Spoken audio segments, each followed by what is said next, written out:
Tycko. Are you recording now? Oh, now you're recording. you gotta say 3, 2, 1, go, action or something. 3, 2, 1, action! Lights, Okay, camera. Now I feel on the spot and I can't do any action. But yeah. Oh my gosh, it's early. It's early in the AM. We are on our way to PAX U.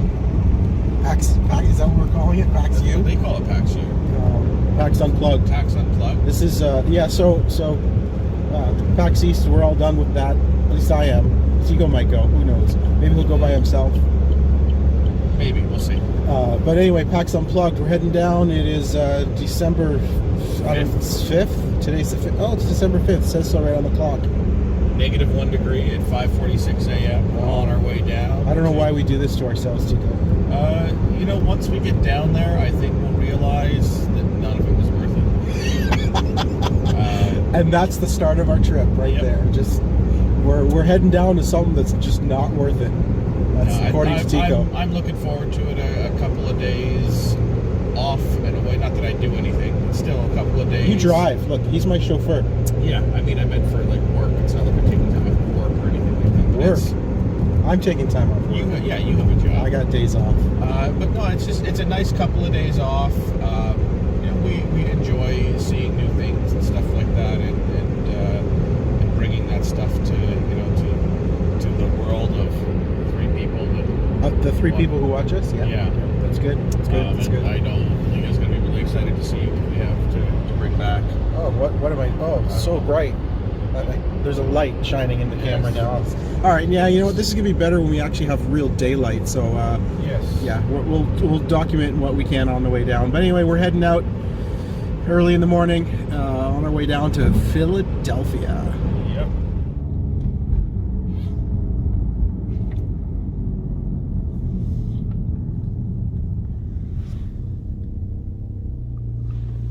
Still early. We just made our way to cross at Niagara Falls because we're taking the no toll route. So we're basically just going through cities instead of all the highways. Hey, Tycko. Hey, Sean.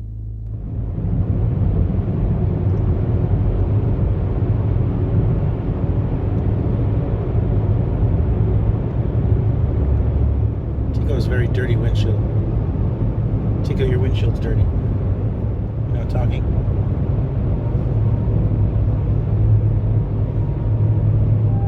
Holding his breath because he's in a tunnel. That's what's happening here. Tycko is not talking because he challenges himself every time he enters a tunnel to hold his breath for the entire length of the tunnel. We are coming up to the end of the tunnel here. There is light at the end of the tunnel. And now we're out. That was a little too long of a tunnel. That tunnel, Tycko, is about a minute. Was it really sunny on this side of the tunnel? Well, we're on the other side of the. It's the light at the end of the tunnel. No, but doesn't it feel like it's? It is much sunnier and brighter and drier on this side of the tunnel. That's weird. It's nice. I like this side of the tunnel.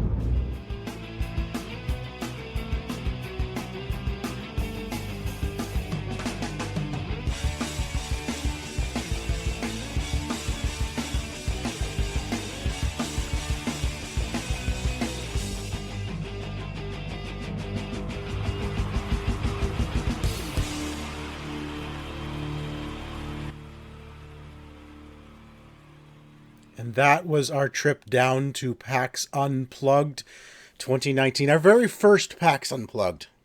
We're used to going to PAX East, but did you hold your breath during the video as well, Tycko? You know what? I did, actually. I felt myself for some reason, as I'm watching this thing, I'm holding my breath through the video as well. I'm like, I don't have to do this now. I'm not in an actual tunnel. I will say, folks, that yes, he did it on the way home too, but we were going faster. We were going faster. Oh, it's way easier. So it was a lot easier. Yeah. And it was also at night. So there was, okay. So we have to tell the story of why you said it was so brighter when we entered the tunnel, it was overcast. I can attest to it. It was dark. Overcast. There was snow on the ground. Like it had been drizzle all day. All pretty much. That's why the window was so dirty, because it's been drizzle, And we go through this tunnel, and like a minute later, it is sunny and bright, and there's not a lick of snow on the ground, and everything is dry. I saw, you know, a little bluebird like humming away, sitting on a tree right when we came out. You know, some squirrels and chipmunks were playing with each. And almost immediately, the temperature started rising from like 0 degrees Celsius to like 5 or 6. Yeah.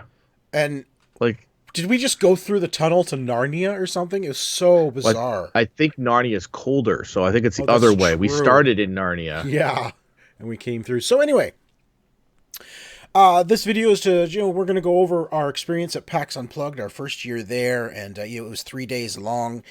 I wonder how many years before they start making it 4 days, but it was, this is my first time in Philadelphia. It was my first time in, I think, Pennsylvania, other than probably traveling through the state from another, but I had never stopped in Philadelphia or in Pennsylvania for anything, but what a beautiful city Philadelphia is.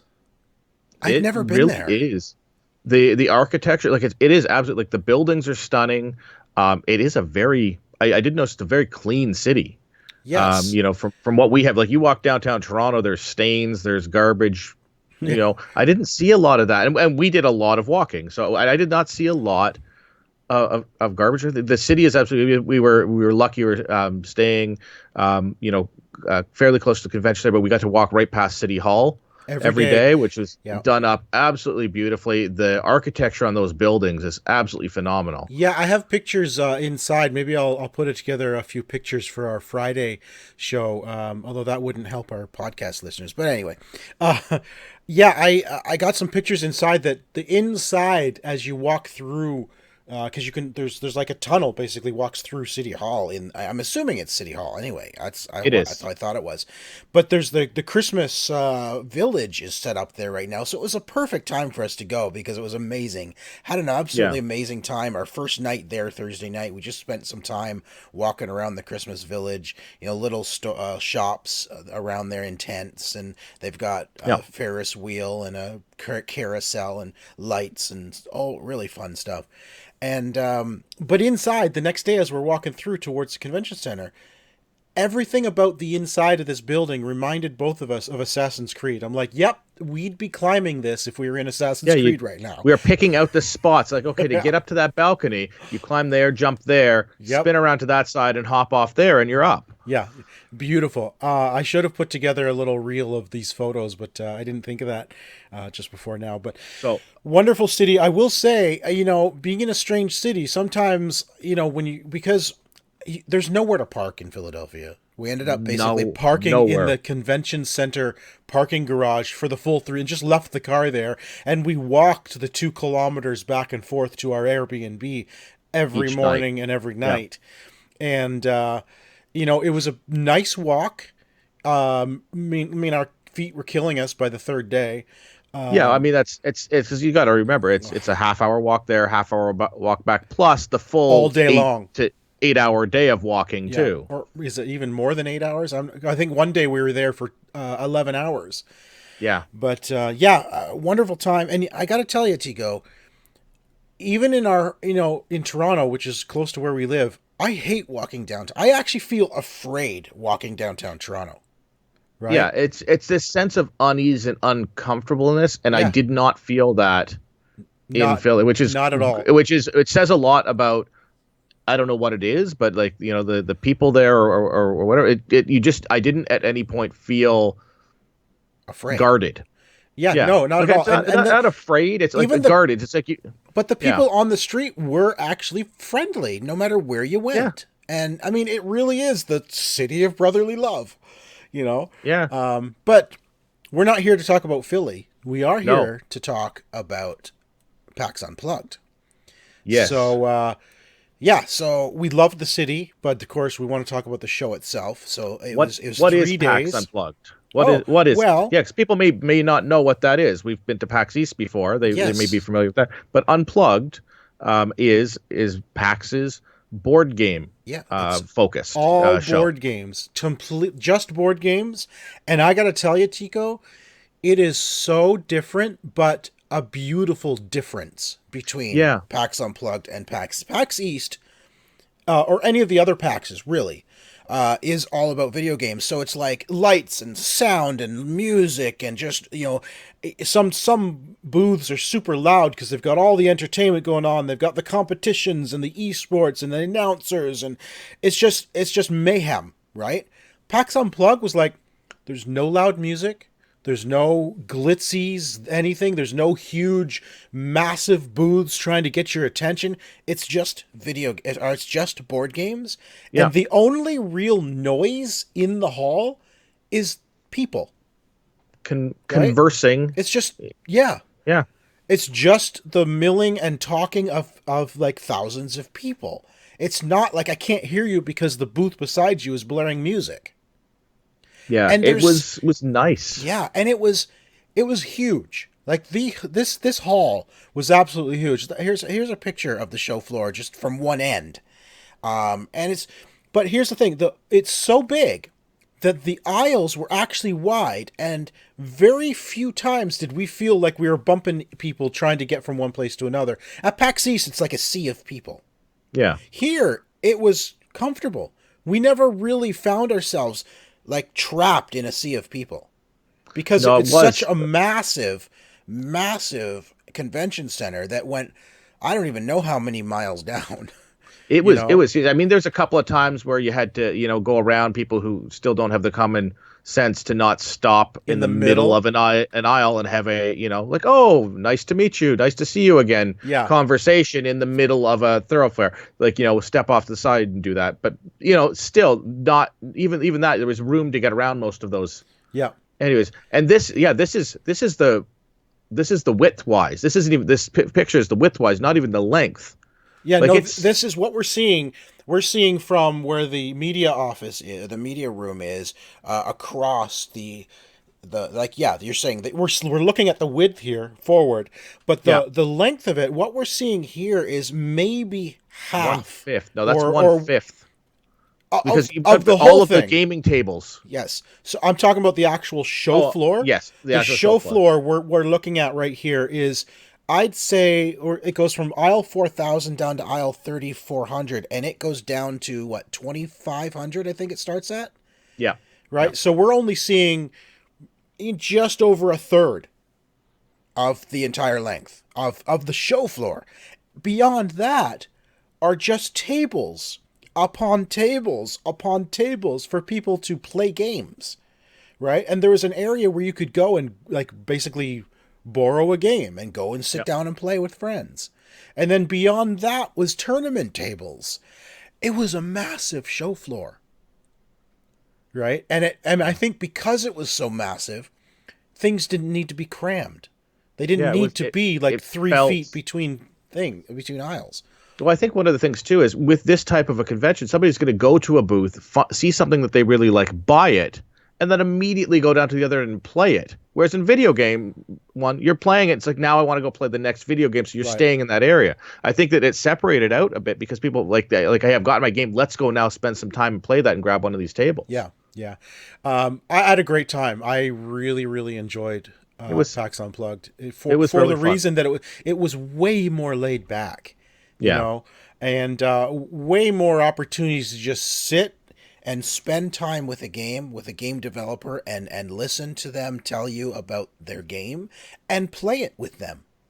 You know, now there's some people that by third day felt like they couldn't be bothered to tell you about their game. Yeah, there's a few where like, I've done this so many times. I know we ran into one guy at the end of day 2. Right at the end where his voice was gone, where he's like, he just waved us that he couldn't even speak anymore. Yeah. We actually had one, I'm not going to say who it is, so I'm not going to give them bad press for it. There was one person we had an appointment with. It was supposed to be a 45-minute appointment. I think it might have been day 2. It was day 2. Yeah. We had a 45-minute appointment with them, and we get there, and he had no idea I was coming, and he basically took our cards and said, "Okay, I'm sorry, why am I talking to you?" Yeah. And I was like taken aback. I'm like, I Just, Yeah. show me your stuff, and he didn't even Yeah. know what to show us. Yeah, and they only had one game there too, which is the odd thing that he only had Right. one game to show. And And he's like, well, I don't really know what I'm supposed to show you or tell you yeah. guys. And I was told it was going to be 45 minutes, and 10 minutes later, we're done. Yeah. So it was so bizarre that I didn't even like. I was kind of taken aback at that. But let's go through the days. Let's talk about the very first thing we saw in day one. Yeah, It so was in through the door. We had no appointment for this, but we walk in through the door, and immediately to our right is Funkoverse, which Yep. we had heard of, but we hadn't seen the games yet. And so they've got Funkoverse are basically board games using little mini Funko characters, and we got a little bit of a demo. We didn't get to play it, but we got a bit of a demo, and it's just sort of a duel. It's a head-to-head duel between two characters from either the same set, or you can mix and match sets. So that what we're looking at here is the Harry Potter set. Yeah. And each character has abilities, and so each character has different abilities, and some might be ranged attacks, some might be melee attacks, and so you can actually customize your team, but you can also mix different packs. You could mix Harry Potter with DC, with Rick and Morty, with Golden Girls. Golden Girls. Right? Yeah. And so that's the versatility of Funko Pop board game, is being able to say, you know what, I'm going to pit the Joker and Voldemort against Harry Potter and Batman. Yeah. I would read that comic, to be honest with you. Yeah, right? So we actually, we each have, I think you have the DC one, I have the Harry Potter. And so we're going to put together a gameplay video for this. So look for that in the future. It's very impressive. I really like it. And they are literally mini pop figures. Yeah. If you love pop figures, the regular size, these are about half size, right? Half the size of a pop figure. But they still look like pop figures. They still have all of the detail. They've just sort of taken one. It's like got hit by a shrink ray, and it stopped when it hit 50%. Exactly. And they've taken the original molds of the original and just shrunk them down into these. Yeah. So these are legitimately mini versions of actual Funko characters. Now, we were given the opportunity to speak to their community manager or product manager, and she showed us some of the stuff that's coming later next year. And let me tell you, it's exciting. There's some cool stuff coming. We cannot say what some of these characters are, but there is a character coming that is going to change gameplay dramatically. And it's exciting. It is so cool, this character. And then there's a whole nother set that's coming that is like, I'm into this. This is so cool. And they're running with this too. So they're like, this is stuff that was sort of we've seen, but there's other stuff that she mentioned they're still working on. So there's going to be a ton. They're going to build this library huge. So it is going to be a really fun opportunity for them to grow how this game, builds like slowly, but they'll do it. Yeah, and being able to mix and match, you can use a map from Golden Girls to play with Harry Potter versus Rick and Morty, or whatever, or completely mix and match the teams. You could have a Harry Potter with a Rick and Morty versus a DC and I don't know what else was there. I can't think other than Golden Girls. There was Rick and Morty. There was two 4-packs, which is the DC and the Harry Potter. There's two 2-packs, which are Harry Potter and DC, and then a Golden Girls and a Rick and Morty are the other 2-packs. Oh, that is it. Okay, yeah, I was thinking 4, but you're right. It's because there's a 2-pack of DC and Harry Potter as well. Honestly, if you like little board games, if you really like pop figures, check out Funkoverse. But like I said, look for our gameplay video coming as we get to filming that. Yeah, we have to spend a little time with our families before, but then we'll get right back to work. Right. And next we saw a game called Weave. This is Weave. This is very simple. I didn't know what this was going into it. We had made the appointment. All I knew, it was a storytelling. How did they put it? Storytelling made easy, or I can't remember their slogan for it. And I'm like, there it is. Storytelling on the box. Yeah, storytelling redefined. I'm like, okay, that sounds cool, but I didn't know what it was going into it, and it took a few minutes as we sat down with Kyle from Monocle Society for me to actually get out of him what exactly it was. Because I'm thinking, okay, it's a game. And yes, it is a game. But it is a game that takes basically tarot-sized cards. They kind of look like that. Well, they do look like that because that's one of the cards. They are them. This is them. They're still packaged. And there's they come with dice as well. The dice look like this. They have different symbols on. That's the weave symbol. We've got stones. We have flames. We have brooks. And then we have gales, which is basically wind. Yeah. And those would be rolled for challenges. You'd have X number of dice you can roll for challenges. What this is essentially a fast and easy way for anybody to create and develop characters and scenarios for a role-playing game. You sit, and there's an app that goes along with it. The app is free. Yep. The app scans the cards. So each character in the game, you're invited to a game. So every character has their phone with the app on it. You're invited to a game, and then you are handed 4 of these cards. And then you create your character just using these cards. And then the actual game master creates the theme and the scenario using cards just by scanning a card. And if you're playing the game, as the game master is leading you through this adventure, if you find an item, he can scan a card and say, okay, now you have this item, and he can send that to you and to your character through the app. It's all connected through the cloud. And saved in the cloud as well. Yeah, so you can save the game and come back to it later with all your characters intact. Your characters can level up. You can be given items, but you never, like the DM doesn't have to sit down and create a world. He doesn't have to create the story. He doesn't have to create even the enemies. The cards can tell him who the enemies are you're fighting. Yeah. The thing I really liked about this is because of this, you also don't need to be in the same room in order to do this because the app controls all of this stuff. This can easily be done over Skype. Yep, absolutely. Which is really cool. And we had the opportunity. They can basically confided in us as we were talking with them. There's a lot of exciting stuff coming next year, which we will talk about as it happens. We have a plan to have Kyle from Monocle Society on the show on the OMG Hour early next year. Probably, I think we said around February. We'll be looking at. But these guys are so excited about this game. I got to tell you right now, I didn't know what this was going into it, but when we left, we talked to him for like a full half an hour. It was a absolutely fantastic conversation. We didn't even see it in play. We just talked about it, and my mind is going a mile a minute as I'm thinking of this because I love role-playing games, but I don't have the opportunity to do it. I don't know how to DM.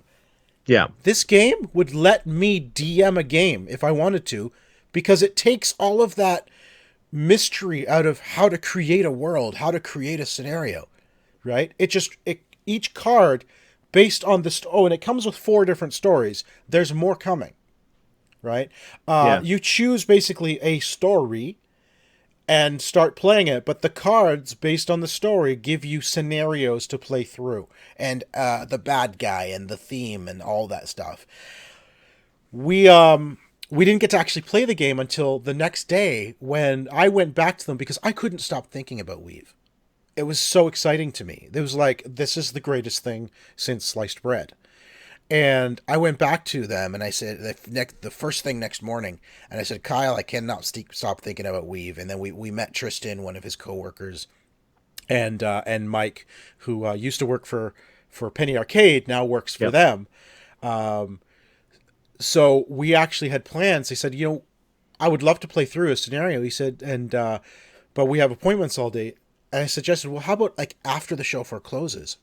Perfect. Yeah. So we all met at 6:30 in the RPG free play area, and Tristan ran a scenario for us, and with two other folks that they had met there as well. It was so much fun. Like, it was hilarious. It was a fun experience. My first experience really playing that. I'd seen it at PAX East was the first time I'd seen it done like that. You And my first experience not actually seen Weave, but seen an sorry, RPG. seen it like an RPG, like a D&D RPG played out like that. So this is my first experience doing that, and it was seamless and it was fun, and I actually really enjoyed myself. Except you refuse to get into character. That is, listen, my character's voice and my voice are the exact same. That's how it works. So as a goblin, your character sounds like you. Exactly like me. Or I sound exactly like a goblin. I don't think that's true. Now, we saw several things on day one, but we only want to talk a few. We're going to talk more stuff on the actual show on Friday, so tune in Friday to get a little bit more as well. But we want to talk about like sort of the stuff that really stood out to us during these 3 days, because there's a lot of stuff. I didn't even throw these, but like even on day one, we're looking at like 14 games, probably looks like more than that even on day two. So we saw a lot, but the final one I think we really should talk about is Divinity Original Sin, the board game, which is on Kickstarter right now. Of course, it's based on the video game. So, there's still video game stuff going on at PAX Unplugged, but it's board game versions. In fact, there was even Sniper Elite, the board game, was there. By Rebellion. Yeah, by Rebellion, based on the video game. We didn't get a chance to play it, but we did see it. But anyway, oh man, I did not know what to think going into Divinity Original Sin. What an absolutely fantastic RPG. This was, I could not believe it. Let me get that video going. I don't know why it stopped. Let's play that through again. This is on Kickstarter now. It's not cheap. It is not. But all of their stretch goals have been unlocked. So with all those stretch goals, it kind of makes the price more tangible or more... It's more palatable. Palatable, thank you. Yeah. 10 days to go on their Kickstarter right now. They had a goal of $212,000. They are at $1.4 million. So they kind of made it. They squeaked by. Yeah. And what we were playing was obviously an earlier prototype of this. Again, another RPG. Yeah. An actual... This is... Well, it's an RPG like sort of in the style of like, say, a Gloomhaven, but way simpler to get into and set up than Gloomhaven. Less moving pieces, miniatures for your characters. There's going to be miniatures for the enemies. But most of the gameplay takes place around this sort of circle, like a clock thing. And as you enter these areas, the game book will tell you, okay, play this particular area. So you look for your cards for that area and you place them around the clock. And these are the locations in that area that you can investigate. And some areas may have a timer. So every time each person has a single turn, the timer moves down. And when it gets to 0, there's going to be an encounter. So you have X number of turns to explore. Exploration turns. And, we had so much fun. We had the distinct pleasure of finding out that at the table, 4 out of 5 of us were essentially from this area, from Kitchener, Waterloo, Hamilton area. 4 out of 5 of us. Yeah. Which was like, what are the chances? So, yeah. I've actually backed it on Kickstarter. I was that impressed with it. It was so much fun to play. Each character, you pick a character, but you also pick a class. So each character isn't already a class. You can pick whatever character you want, which has an origin story, which may have some innate abilities, but then you choose a class, which determines kind of what starting spells or abilities you have for that class. Yeah. What were your thoughts? I really enjoyed it. Like this. It really did feel like even like the turn-based mechanic of how. I mean, I managed to go last and get punched every single time, but that's fine. I still had a lot of fun. But even the countdown, like when you're playing Final Fantasy with that sort of timing thing, it's like, okay, it's this guy's turn now. Then it's this guy's. Just the way it sort of like clocked up to whose turn it was, and the enemies will sometimes go before some of the adventurers, depending on their initiative. That's right. Really the initiative role felt like very much D&D like, and very video game like as well. Oh yeah, absolutely. I really enjoyed how this was played, how you play your spells. Okay, I'm going to use your mana or source or whatever they called it. I can't remember. But you use this, and you're going to play a spell, and that's now has to sit in your cooldown track at the top of your character card. So you can't use That's that right. again. Yeah, your ability points. So your ability points. Yeah, you're at the beginning of every encounter, your ability points reset to your max, and you spend ability points during your turn to use your spells or your abilities. Yeah. And when you get to 0, you have no actions left. Yeah, I want this. I'm glad you back this, because I want to get a campaign of this going. This was super fun to play. Even the short scenario we got, and the fact that there's branching storylines in each scenario too. Like we played it and we did something. He's like, "Oh, I'm glad you guys chose to do that, because nobody's done that yet. Right. Everybody else has gone off this way." And done this, so you can branch off, and you get different information and different encounters depending on which direction you decide to go. Oh yeah, and the world is forever changed based on your decisions in your story. There is so we played a demo which was designed specifically for this. It will not be a story in the final. What we played, to not spoil that. Yeah, right. What we played was just for PAX Unplugged. So we had a scenario. We're in a village. We decided to go off to investigate the creatures instead of the mercenaries.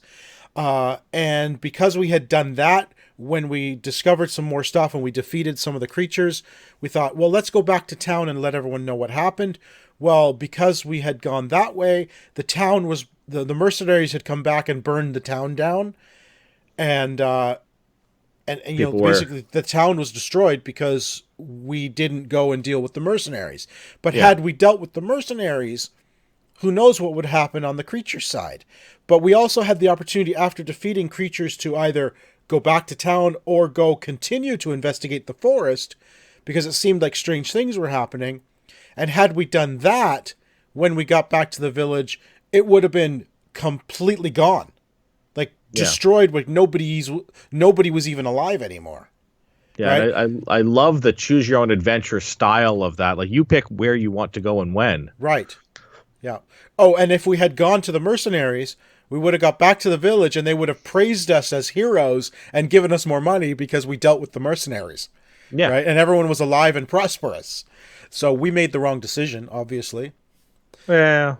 But that's the kind of splitting narrative you can expect in Divinity Original Sin, the board game. I kind of want to go play the video game now too. I do too. I have not actually played the video game, but this is going to be fantastic. And what they're going to do is they're going to ask people when they're done with their character sheets and their stories is to actually scan them and upload them to their website so they can actually analyze what decisions people made. And here's the cool thing.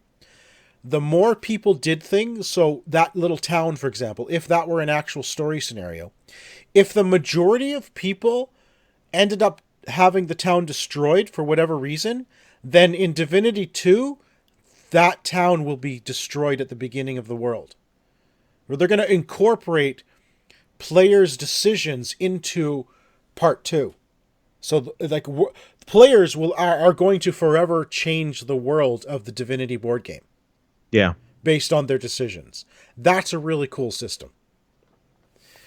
So that was day one. I think we ended day one absolutely fantastically. We looked up. We're in Philly. What do you want to do when you're in Philly?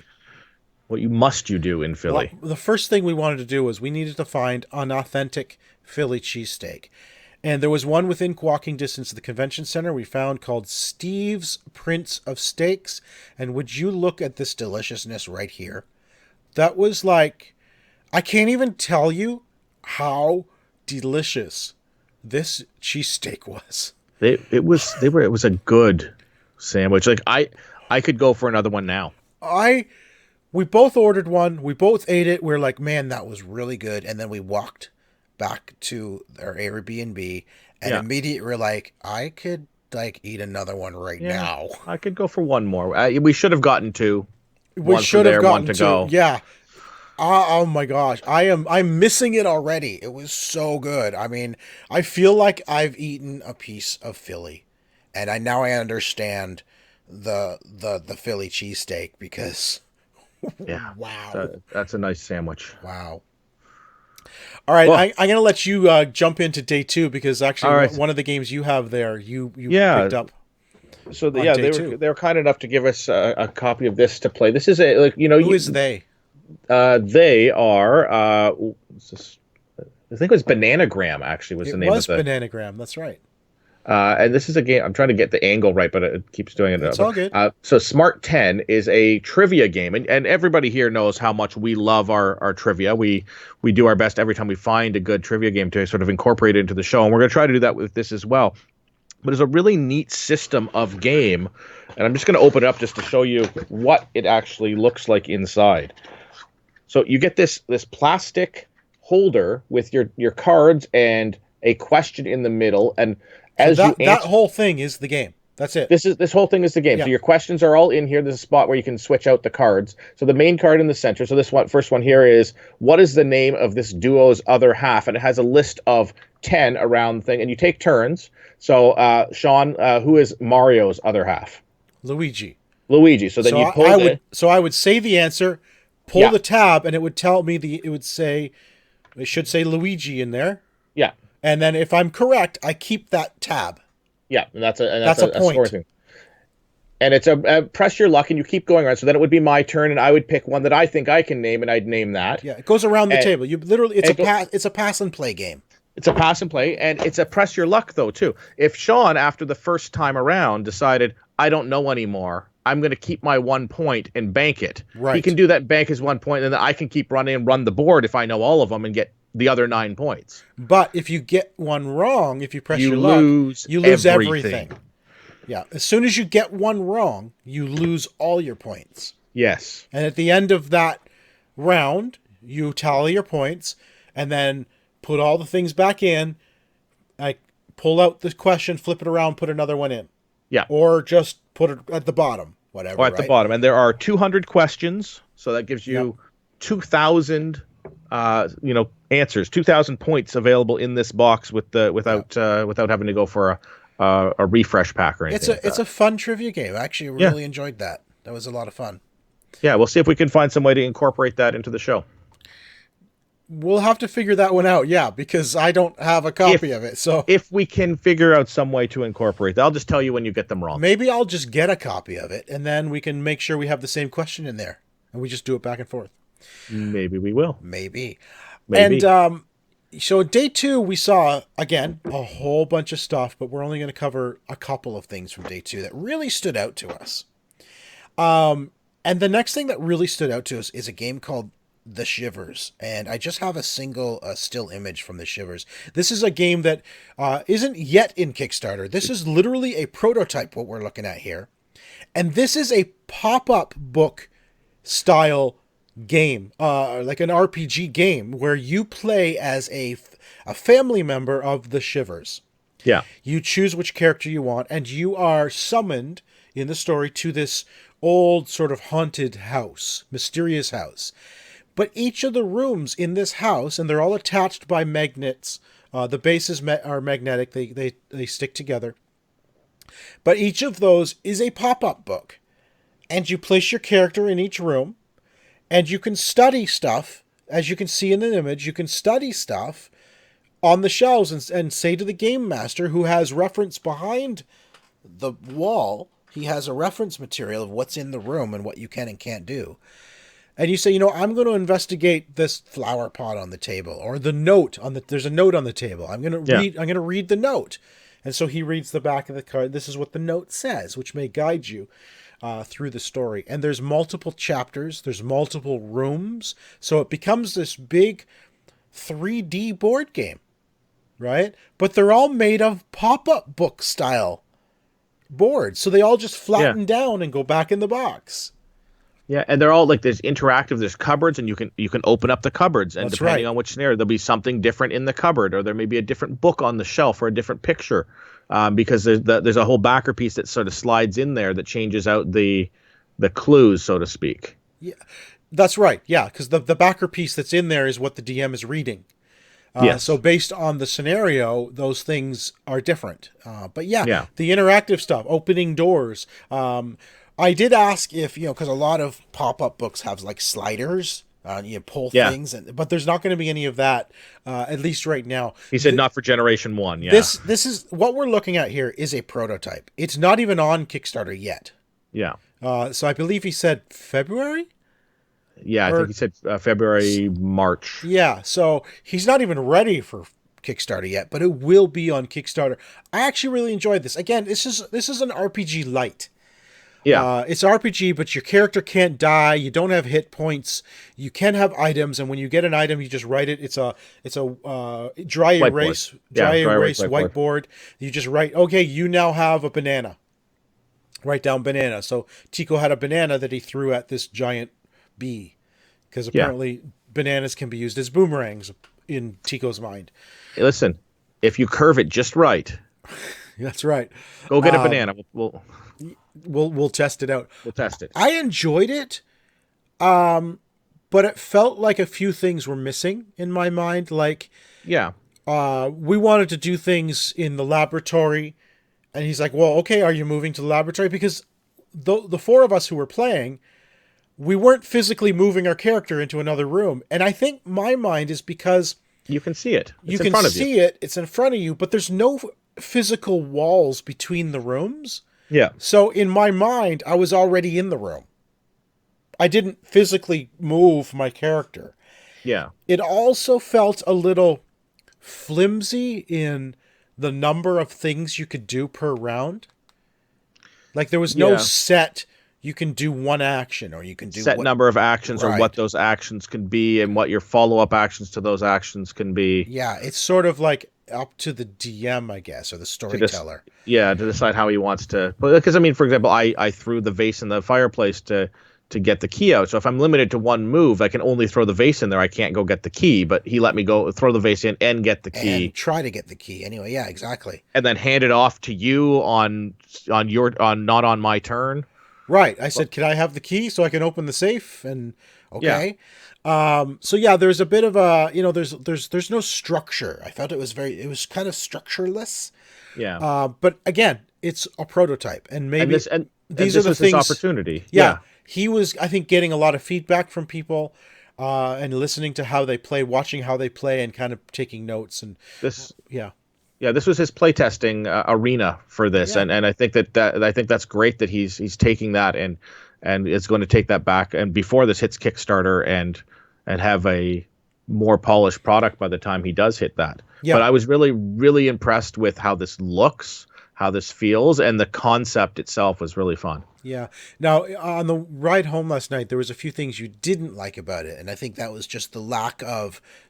Was it more the structure and there's no hit points, you can't die? Well, I would like for my character to be unique. Like I've picked the little boy. Right. I should if we got to the point with the banana throwing, for example, I rolled a die and it was you did it, you didn't do it, you kind of did it. Were the three options. I'd rather be like, hey, somebody's got to throw this banana at the bee. My little boy has a +7 to accuracy because he's a baseball player. Right. So there should be I know they're trying to sort of bare bones it for that, but I would like to see a little bit more of sort of that D&D elements to it, where there is some like choosing the right character for the right mission sort of thing, and doing that way, and having less DM discretion and like one single die. I'd like to have a little bit more. Yeah, you're right. So that's flavor to it. Yeah, that's why I said it was like D&D light, because it's very very light on the role playing.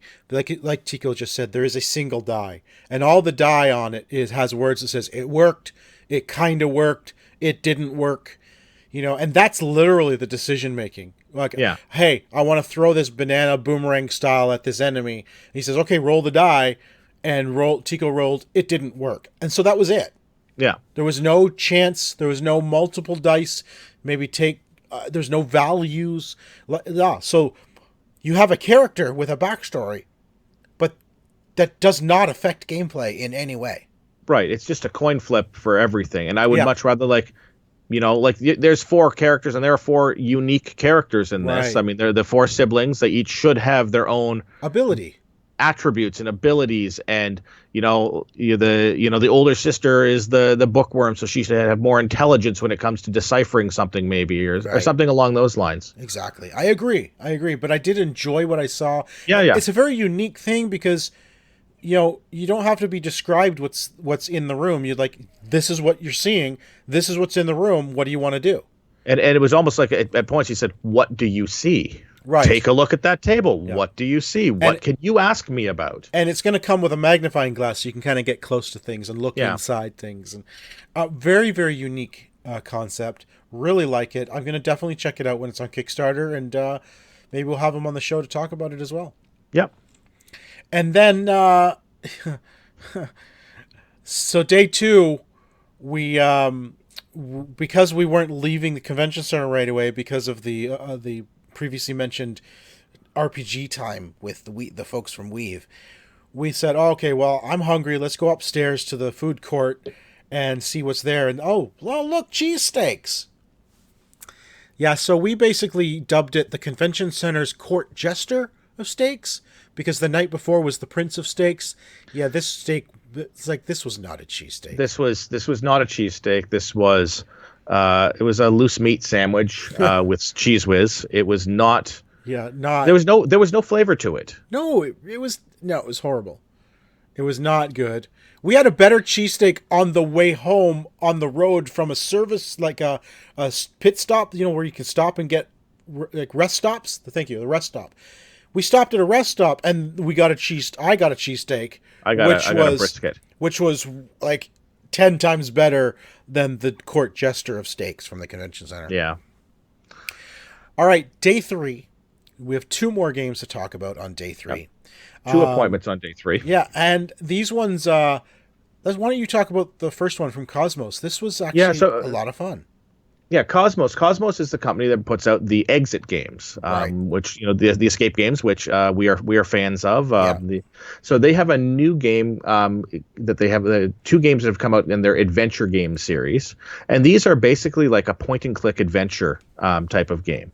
So the 2 of them that are out now, I think they retail for about $20-25. You're given a scenario, and there's a bunch of numbers, and it's almost like the same sort of thing, like a DM thing. Like, okay, let's check out 101. And so you turn in a book to page 101, and it tells you what you found in that thing, and it gives you the option. Like, for example, we were playing, I picked 401 there in the dungeon that we're trapped in, and there's a grate. And it allowed me to put my hand in there if I wanted to. So I'm like, okay, I'm going to put my hand in there. So I stuck my hand in there, and of course I got bit by a snake. You're right. But there's still something down there. There's still something down there. And the reason I got bit by a snake is because we needed to go to 401 first and pull off a metal bar. Yeah. To dig out the thing that we saw in the grate. So you need to combine 401 with 101 to come up with. You get an item. That item has a value, like number 11. Right. It has a value of 11. So you take 11. I want to take 11 and use it with the location 401. So in the book, you look up 11401, and that is the metal bar with that location. This is what happens. And it's like really neat point and click adventure as a board game. Yeah. And I lost life. Yeah, you did. I lost. You have 3 hearts, and you can gain and lose life. And I managed to get hit and lose life because you reached in and got bit by a snake. In an escape room game, I got bit by a snake and lost life and lost health. This is what happens when you throw bananas at bees. A giant bee. Listen, I there's maybe some other options we could have used, but I don't regret the bee banana situation. Yeah, adventure games. Look, we love the escape room, and this is less puzzles, more adventure. Yeah. So the escape room is all about the puzzles and the story. Like it's less on story, more on puzzle. Yeah. The adventure rooms are more on story, less on puzzles. It seems like a really great in between to the choose your own adventure game that we played. That was really just choose a path. Yep. And the ones that are like full puzzle heavy. It's right in between there, and I think that's a really nice mix for these games. Absolutely. And one of the last things we saw on day 3, because we did leave early afternoon, I think 2 o'clock we left. 2. Yeah, we were out the door at 2 p.m. Yeah. to, well, I mean, it's an 8-hour drive. And it ended up taking us 10 hours because we did stop at, you had to do your annual shopping at Target. You need to get candy from the States. Apparently, that's what you do every time you. I mean, I get it. We've done it every time we went to PAX. We had to go to Walmart. You have a couple of cases of Cherry Coke Zero. I do. That came along for the ride there, Sean. I do. So don't Listen, say too much about my. Only my back was complaining while we were walking for almost an hour through Target. And my back was killing me after like 14,000 steps a day for 3 days. Anyway, the Blinkx system by Move 38 is one of the last things we saw. This is a cross between a video game and a board game. So little Blinkx are these little Tiles. Little tiles, hexagon tiles that fit together via magnets, and they're all battery operated. They're little watch batteries in each of them, so they're very little, and they're all LED lights, so very little power needed. No audio, but each one of these things that you're seeing has a game programmed in it. Each one has a game. But each one also is a learning module. So you want to play this game, you press and hold it for 3 seconds, it initiates the game, and then you connect all of the others together, and that one you've chosen teaches all of them how to play that game. And it could be like as simple as a whack-a-mole game. You pick up, okay, I'm going to play whack-a-mole. You hold it for 3 seconds. Once it's blinking, it's flashing around in circles, you attach it to the rest, they all learn how to play whack-a-mole. And then you play the game. There was another game where you're spaceships, and you have to collect, like, each of you have a spaceship that's a specific color, and then all the rest of them are asteroids with multicolor, and you have to, if your ship is blue, you have to touch anyone has blue on it, and then you touch it and release. And it transfers the blue from that one to yours, so you've now gotten a point, basically. Basically, you're fueling your spaceship. Once you've fueled it 6 times, it changes color to maybe from blue to pink. Now you have to touch all the ones that have pink on it. As soon as you touch it, it changes color, right? So you have to be quick because someone else might grab it before you. Yeah. The idea is to basically refill your ship 3 or 4 times, and then you win. So it's a great, fun little tabletop, fun, like very travel, perfect for travel because they all wrap up in this sushi roll style magnetic cover. Awesome. Beautiful magnetic cover that just goes around the 6 of them. Great little system, but I wonder how much replay value is really on it. I mean, I loved it. I thought it was a wonderful idea. It was a lot of fun. I think he said that there's 12 different games presently. I believe so, get. yeah. But yeah, like I know what you're saying. Like, am I going to pull this out at home on my gaming table when I have like a heavier game, like a Divinity to play with my gaming group? Probably not. Probably not. If this is in my, in the little sushi roll and I've got it with me and I'm at the doctor's office or at the airport waiting for a flight or on the plane or something like that, like a great little travel game. Perfect travel game. Yeah, easy to pick up, easy to play for, like, even, like, I could play this with Leah really easily, and she'd have a really good time with it. I was really impressed with how intuitive it was to play with, but I don't think this would be, like, a gaming group type thing. This is not, so this is more of a, fun thing to entertain my child. I think it's a good gaming group thing for the fascination of it, but not for the long-term viability.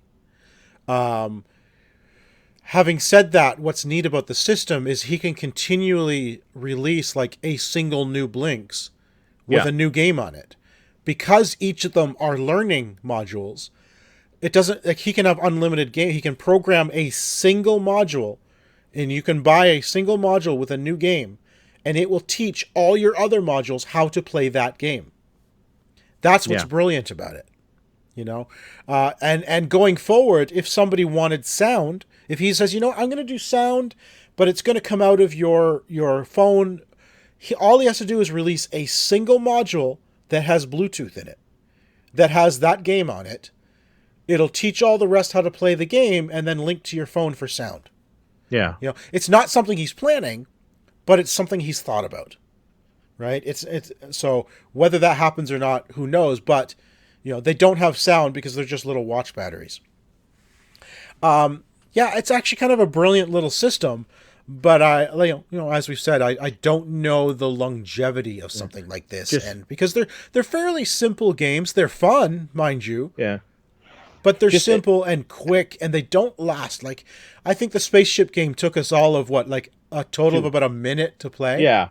Actually, one thing that you just said there that actually, imagine we were playing a lot of trivia games in the car, Yes. on your phone. Imagine using these as buzz-in things, or hit blue for the right answer and stuff like that. Using them as almost like buzzers or something along those lines for a game tied to your phone or something as well. Yeah.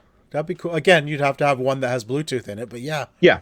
A trivia game where these are your buzzers. Yeah. That's cool. That's a cool idea. So I think that pretty much brings us to the end of day 3. We didn't want to talk, obviously, about everything we saw because this already took us an hour. What, Tycko, is the biggest thing that stood out to you? I think my overall, the thing that I'm most excited about coming out of this is Divinity. I want that opportunity to sit down with our gaming group and play that campaign. I think is the thing that I'm most excited about for this whole thing. I am very, very excited for Divinity. Unfortunately, it's like we got to wait till probably I think they have an October of 2020 launch date for it, but I'm guarantee you, based on my experience with board games and Kickstarter, it's going to be more like February 2021. So it's still a ways off. Yeah, I know. I think for me, the most exciting thing is Weave. I cannot wait to dive in and create a scenario, get a group together, and just do a play session. With new characters, a new story, and because it's so easy to jump in. We started a scenario and we're playing in 10 minutes, right? Yeah. It took 10 minutes to just scan cards to create your character, choose, because each card will give you sort of a couple of options for your character, and then you read through your theme or your backstory and say, I'm going to take that one, I'm going to take that one, and then you've got a character, it syncs up to the game master, and then you go. So those are the ones that I actually absolutely, those really stood out to me. So I think we'll talk a little bit more about some others on Friday, but these are the ones that really, those are the games that made PAX Unplugged for me. I don't know about Tycko. I was weird that way. I'm also, Weave was really, really interesting. That was, again, my first foray into that. I am looking forward to trying that a little bit more. Divinity, looking forward to. There's a few games, and we'll talk a bit about some of these on Friday that I enjoyed throughout the show as well. But yeah, like a lot of this stuff, we've now really want to get these things to the table and experience them for a little bit longer play sessions, so we can really get a good impression of what they are. Absolutely. There's several games we did not talk about that we do have a copy of that we're going to do some Let's Plays or some reviews of. So you'll be seeing more as we get the boxes open and figure them all out. So that wraps up our PAX Unplugged, our first trip to Philly. Absolutely wonderful. Steve's Prince of Steaks, thank you for the amazing steak. I wish I could have more. Can you mail us some? Like just can you FedEx them same day delivery or something?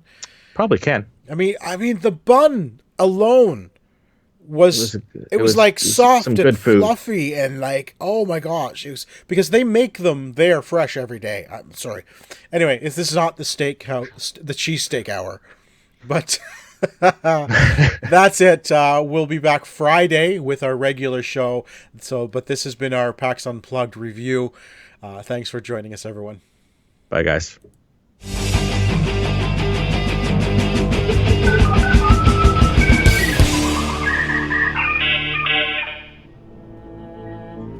This has been an OMGNexus.com production.